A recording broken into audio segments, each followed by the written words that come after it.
আসসালামু আলাইকুম এভরিওয়ান। আজকে আমি আপনাদের সবার জন্য নিয়ে এসেছি ভাপা পিঠার রেসিপি এবং সেই সাথে একই ভিডিওতে আমি নিয়ে এসেছি হলো নারকেলের নাড়ু বানানোর রেসিপি।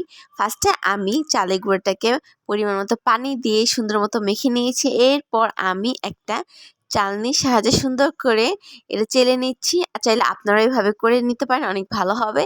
এরপর আমি একটা বাটিতে যে মাপে ভাপা পিঠা বানাবো সেই বাটিতে চালের গুঁড়ি, পরিমাণ মতো গুড়, পরে আবার চালের গুঁড়ি দিয়ে দিচ্ছি। পরে আমি আবার গুড় দিয়ে দিব এটার মধ্যে। ভাপা পিঠার মেন তো গুঁড়া নারিকেলই, বুঝেন না? যদি পরিমাণ মতো না দেয় তাহলে কি টেস্ট লাগে? এরপর এখানে আমি পরিমাণ মতো নারিকেল এবং চালের গুঁড়া আবার অ্যাড করে দিয়েছি।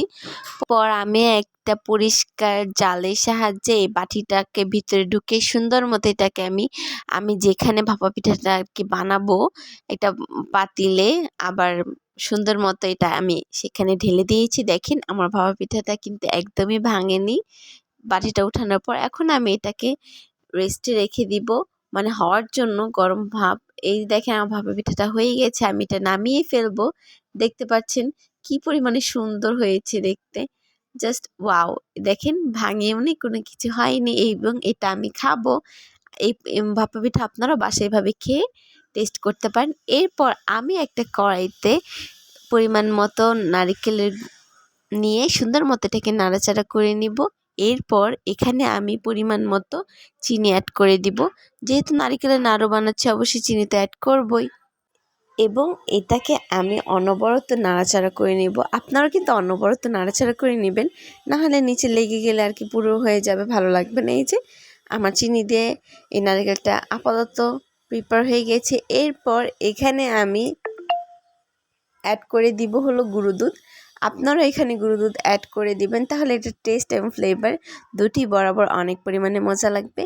পরে এটা গুঁড়ো দুধ দিয়ে এটাকে আমি ভালো করে নাড়াচাড়া করে নিচ্ছি এবং এই গুঁড়ো দুধটার সাথে নারকেলটা ভালো করে মিক্স করে নিচ্ছি। খেয়াল করবেন এটা কিন্তু লেগে যাওয়ার সম্ভাবনা থাকে এই টাইমে, তাই আপনার নাড়াচাড়া করা কিন্তু থামাবেন না, অনবরত নাড়াচাড়া করতে থাকবেন। এই যে আমার এটা কমপ্লিট হয়ে গেছে। এরকম একটা কালার এবং টেক্সচার আসলে আপনি এটা নামিয়ে ফেলবেন। আমি পরে একটা প্লেটে পরিমাণ মতো গুঁড়ো দুধ নিয়ে নিয়েছি। এরপর এখানে আমি ওই যে নারিকেলটা বানিয়ে রেখেছিলাম সেটা আমি সুন্দর মতো নাড়ু শেপে দিব। এটা খেতে পরিমাণ এমন মজা হয়েছে, খেতে এমন পরিমাণ মজা হয়েছে বলার বাইরে। আপনারা কিন্তু বাসায় এরকমভাবে নাড়ু ট্রাই করতে পারেন। আমার তো অনেক বেশি মজা লাগে এরকম। আর এটা আমি অনেক পছন্দ করি এবং আমাদের বাসা শুধু আমি বলতে না, আমাদের বাসায় সবাই অনেক পছন্দ করে। আমরা দোকানের নাড়ু কিনেই খাই না, আমরা বাসায় বানিয়ে খাই যখন আমাদের মন চায়। এই যে আমাদের নাড়ু বানানো কমপ্লিট। এখানে আমি ছোট বড় মিক্স সাইজের করে নিয়েছি, আপনারা যে লাইক সাইজও করতে পারেন, ইচ্ছা করে আমি করেছি এরকম সাইজ। তাই সবাই ভালো থাকবেন, সুস্থ থাকবেন এবং অবশ্যই আমার এই চ্যানেলটা লাইক, কমেন্ট অ্যান্ড শেয়ার করবেন, অবশ্যই সাবস্ক্রাইবও করবেন। আল্লাহ হাফেজ।